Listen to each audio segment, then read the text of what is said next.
Hey, what's up, everybody? It's ShaRosha Bee, and thank you for tuning into this video. I am so glad to be shooting this video right now. First, before I get started, I want to take this opportunity to say Happy New Year. I have not uploaded a video since the year 2014, so I'm definitely excited to be bringing this video to you guys right now. Today is January 26th of 2015.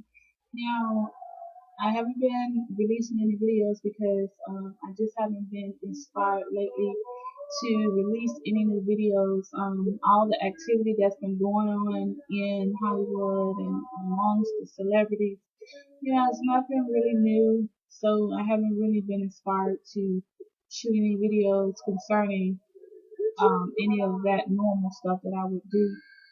So this video here is strictly random. I just want to get on here and, just to say hey, just to let you guys know that I am still here. And just hopefully that you guys can find this particular video here inspiring in some shape or fashion. So, as I stated, today is January 26th and tomorrow is January 27th. Tomorrow will mark the anniversary date of 25 years since I lost my mother, which is the primary reason for this video right here.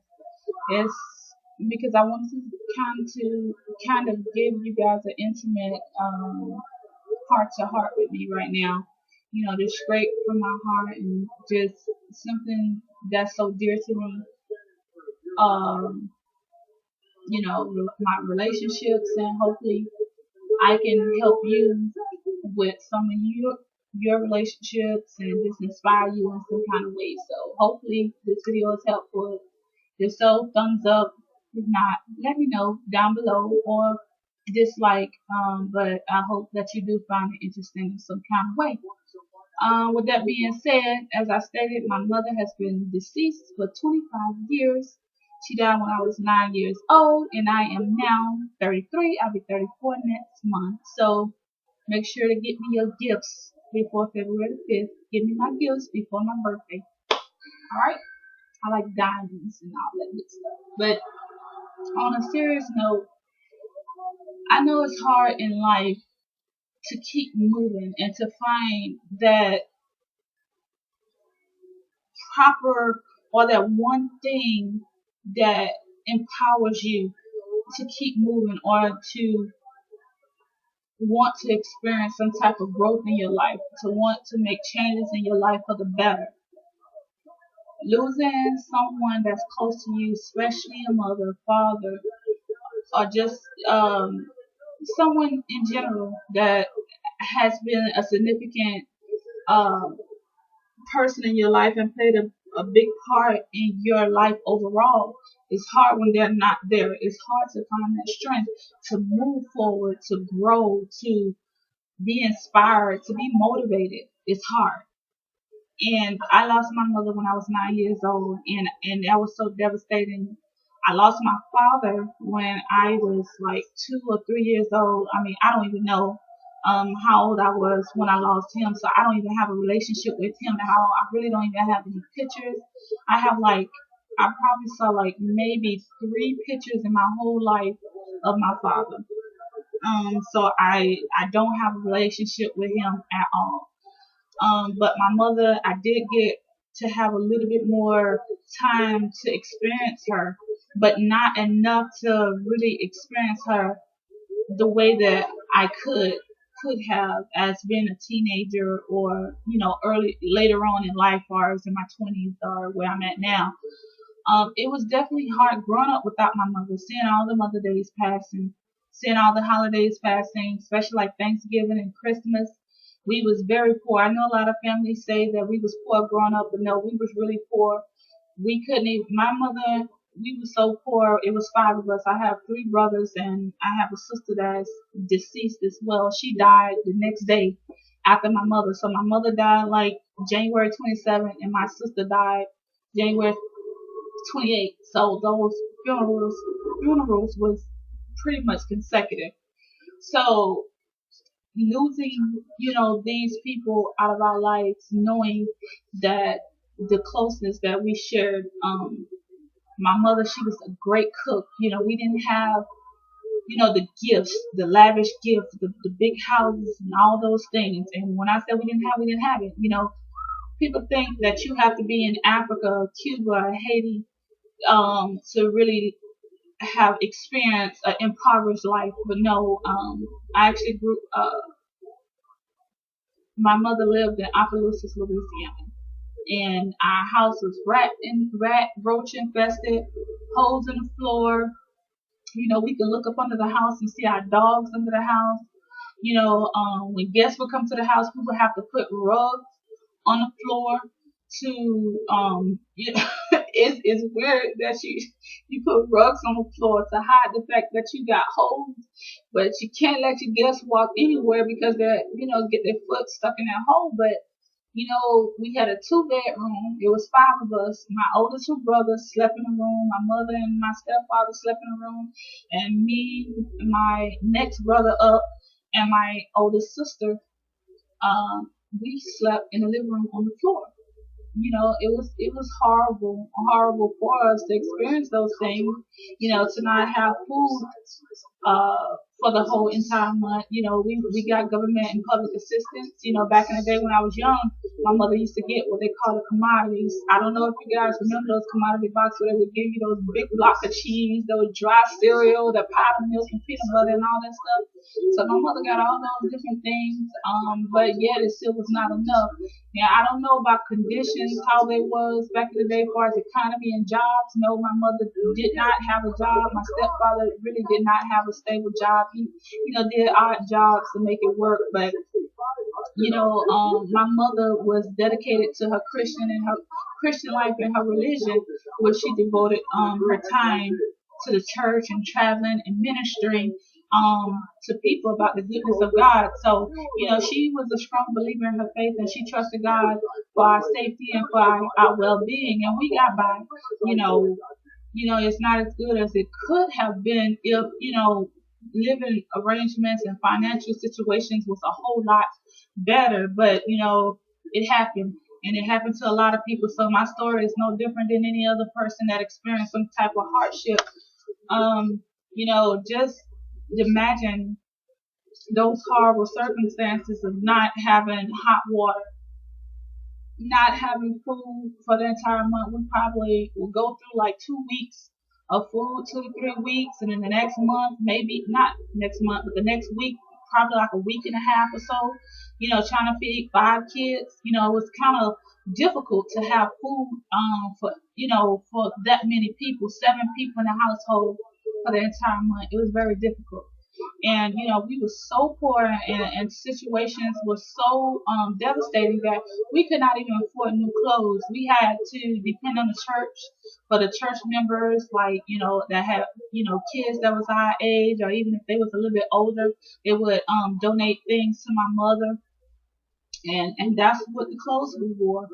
At that time I was young. I didn't really know about status or embarrassment per se, because I was wearing this person clothes or that person clothes. I just wore clothes. My mother, we couldn't afford to go to Walmart or Kmart, even a dollar store to get anything new. We had to, accept all the hand-me-downs. So that's what we did, and we made it. Now, my mother, when she passed away, we had to relocate from Opelousas, Louisiana, to back home, because we were originally from Miami, Florida. So we had to relocate back home to Miami, Florida.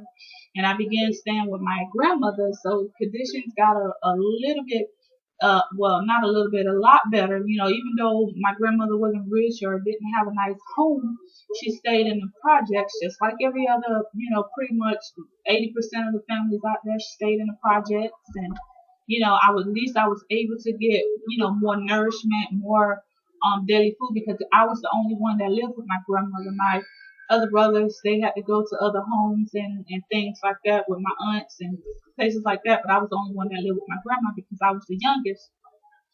And so I was able to get clothes from Walmart, Kmart, different places like that. So I was able to get new clothes, and it made me feel good just to be able to get new clothes. And to this day, I do not like to wear secondhand clothes. Now, I would go to shop at Goodwill and the Salvation Army for just general products, but as far as clothing, I'm just so particular about that. I have to have new clothes. I guess when you kind of been down that road, you don't want to feel like you're relapsing and reliving that situation all over again. So, yeah, things got better.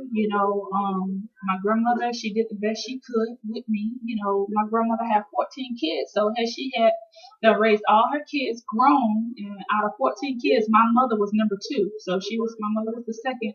She was the oldest girl. Out of all 14 of the kids. So she was very busy.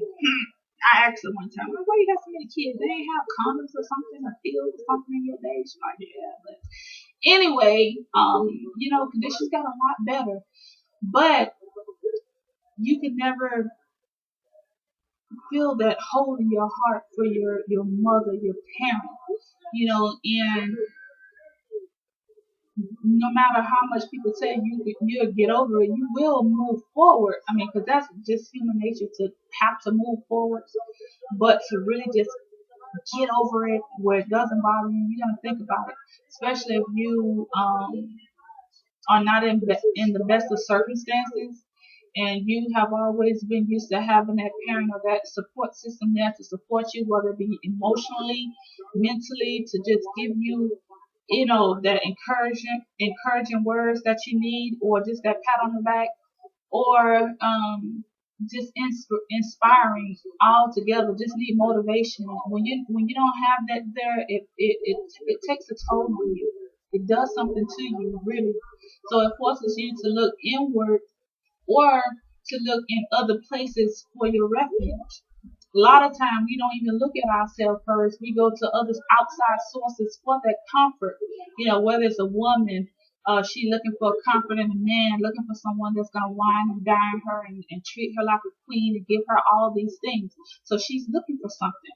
A man not gonna necessarily look for it in a woman, but not only a woman. He's going to look for it in many different ways, whether it's hanging out with his friends, just looking for that acceptance, looking for a woman that can cater to him. A man, he looks for more than just one thing. Women, we just want that emotional attachment. Women, we're generally strong in a lot of areas, and we're able to push through, just by nature. I'm not saying men are weak, but it's just that we handle things different. As men, male and female, we handle things in different ways. And I know I've handled things in my own way too.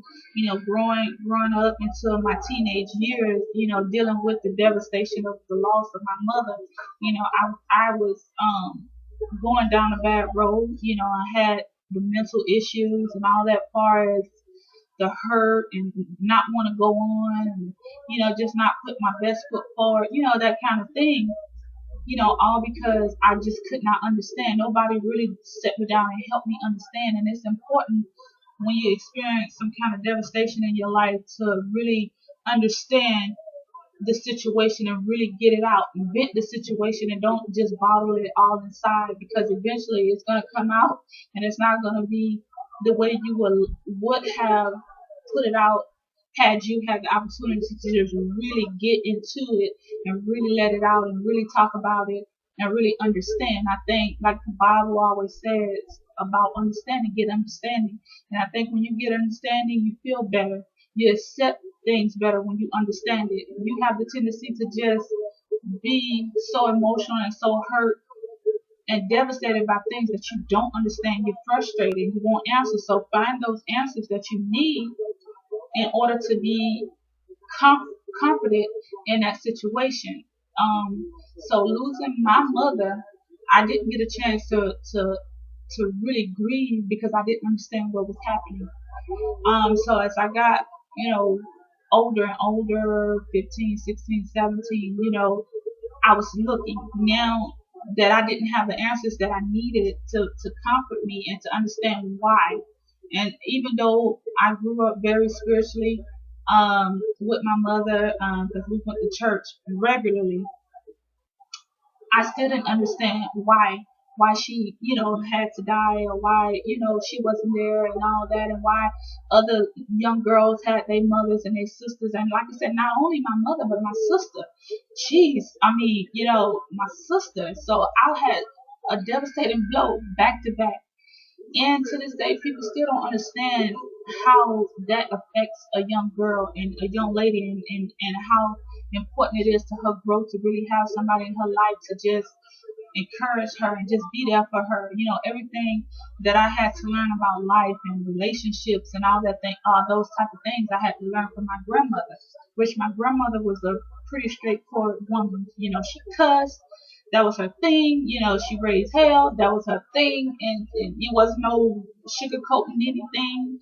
How she told me about the birds and the bees.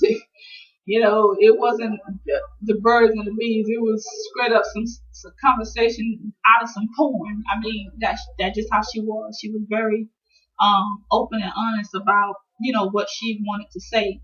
So, but it's still good to just have that sister, that sibling there. Although I had three brothers there, but what can I really talk to them about?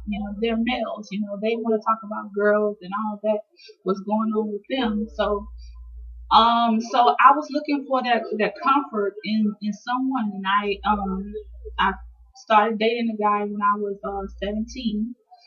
Um, I got my first job when I was 17. Started dating a guy that I was working with, and I got pregnant with my first child at 17.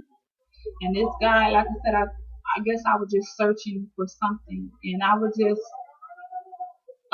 I was that person that just had a good heart and just so nice and caring and compassionate towards other people, so forgiving. I experienced a lot within that relationship, a lot of emotional, physical, mental abuse that I dealt with him. I would leave him, get back with him, thinking that he was going to get better, but, the relationship did not get better. And I stayed with him, married to him for like 8 years, and so got divorced in 2006. So it did not work out, but that relationship, really had a devastating effect on me too, mentally, because not only did I experience the loss of my parents and all that pain that I had bottled inside from when I was, younger, growing up, to losing my mother. And here I was, taking a guy that was supposed to love me and cherish me and treat me, special like his wife. I, didn't really get that, you know. So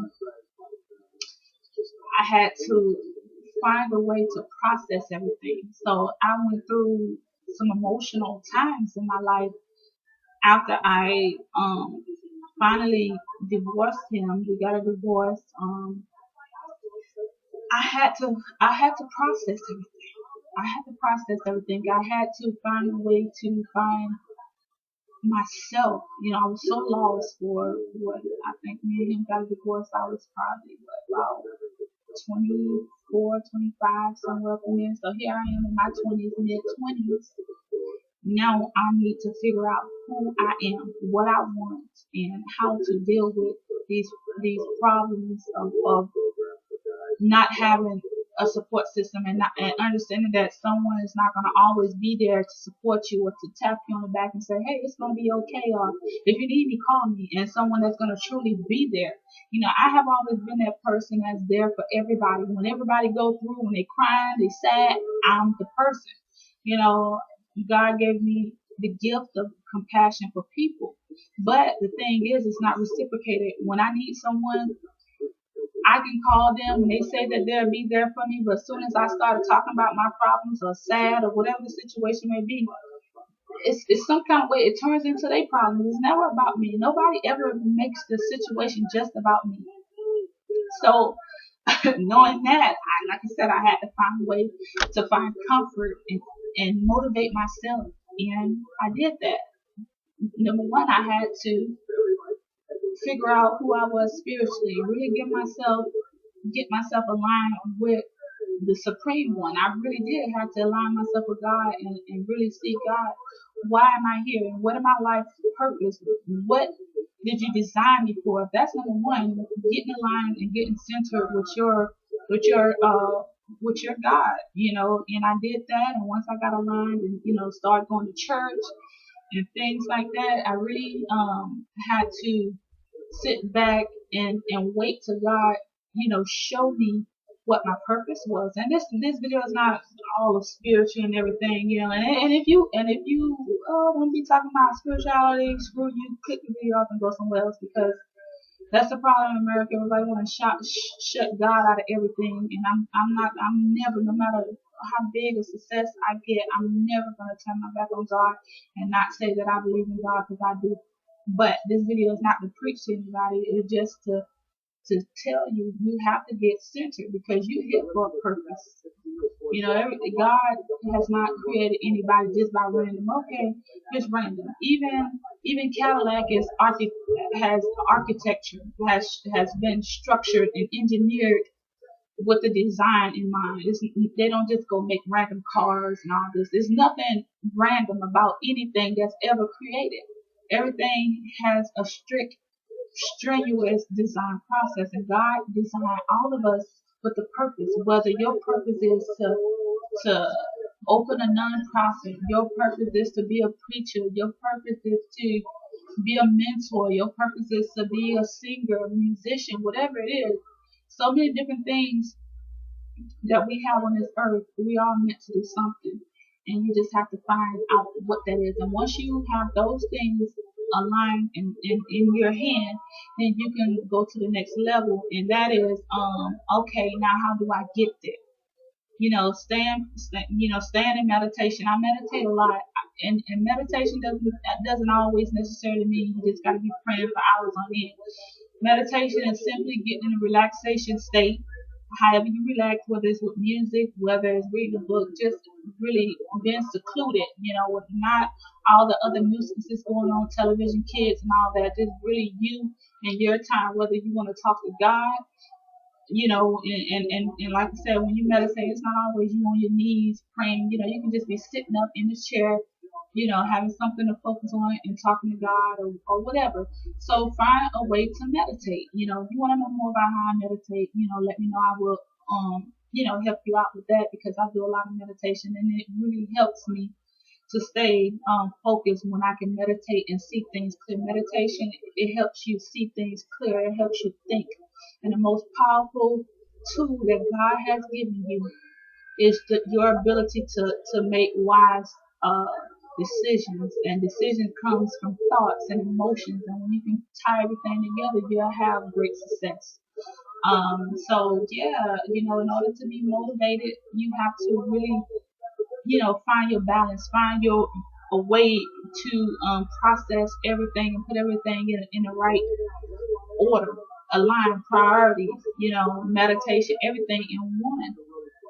So, yeah, but you can do it. I want you to keep this in mind. This is my mantra. I say this to myself every day. Just repeat it to myself, and it helps to tell myself that I am a force to be reckoned with, that I am powerful beyond measure, and no weapons formed against me shall prosper. That is my mantra, and that's how I stay level, and stay centered. And with that in mind, now when you find your center and your purpose, and do all those steps there in meditation, don't forget to put it into action. It can be something so small. If it's something that you're trying to accomplish or change, if you're trying to change careers, or whatever the situation may be, if you're trying to have a baby, or whatever the situation may be, everything is different. Whatever it is in your life that you need help with, sit down and come up with a plan. And once you, do the necessary steps in order to get there, and once you get to the point where you say, okay, now I'm ready to start this, find out how you can start that and achieve those things, and start doing small steps towards achieving the goal. Don't just say I'm going to do this and then try to jump up so big and do all those things. Take baby steps, you know what I mean?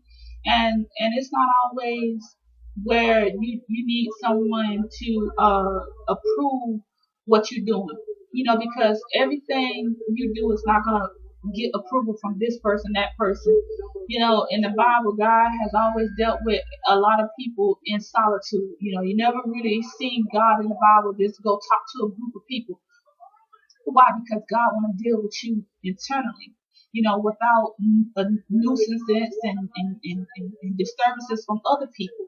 So remember that. I want you to remember that and keep that in mind that you can do it. You are a force to be reckoned with. You are powerful beyond measure. No one can stop you. Whatever it is that God has created you for, it is in you. He has already equipped you with the ability to do it, or the ability to gain the knowledge to accomplish it. So just keep that in mind. Just because you don't necessarily have the tools right now doesn't mean you cannot obtain them. Because if you want to be a doctor, can you read? Can you write?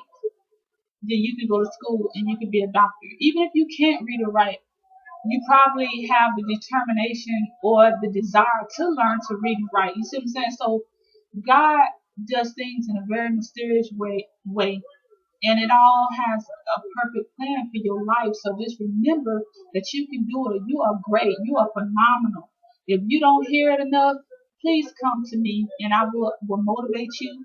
I will push you. I will be happy for you. If you need someone to rejoice with you, you need someone to cry with you, trust me, I do it all. I can cry, laugh, rejoice, be happy. And sometimes even when we accomplish like least amount of success, those people that are in our life, it feels like they're envious of us. They cannot celebrate us for that 1 second, or just let us bask in that moment without, bombarding it with some buffoonery.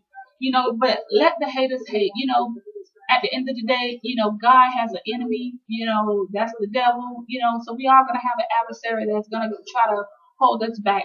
But don't look at it as, as a stopping point when something is thrown your way. Just look at it as a stumbling block and an opportunity to take a break. I used to be a truck driver and I had to frequently take breaks.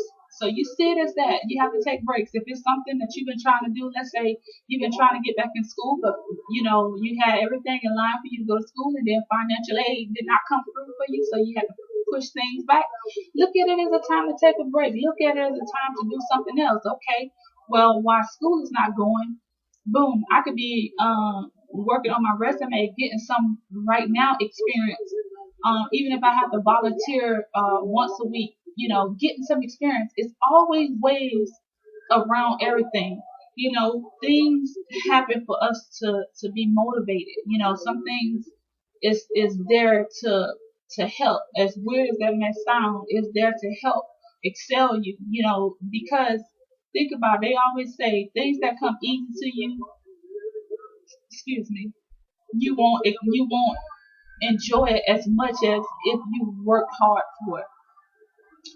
So I say to you, my friend, keep moving. Keep moving forward. You develop yourself a mantra, or you say mine, however you do it. I love you, but not as much as God. And I'm going to do my best to keep making these inspirational videos if you guys like them. So if you found this video to be on point, give me a thumbs up. It helped me grow myself, because ultimately this is what I'm trying to do with my life. I'm trying to be an entertainer and an actress. That is my desire, to do something different and out of the ordinary. I done so many different things in my life. I done been a truck driver. I design websites right now, social media marketing. I did all those different things. Now I just want to branch out and really do something different for me. So please, if you enjoyed this video, please share it with other people so they can get something out of it as well. And also, please remember to like the video. And if you have any comments, please post them below. Or if you just need someone to motivate you, if you need life coaching, I do provide life coaching. So if you need that support system, someone that's going to support you and somebody that's going to celebrate you, I am her. Trust me. I'm a straightforward person. Anybody that know me know I'm a straightforward person, and I don't, play games, especially with people's emotions, because I don't like people to play with my emotions. So this has been ShaRosha Bee, just bringing you a little bit from my heart to yours. I love you, but not as much as God. God bless you.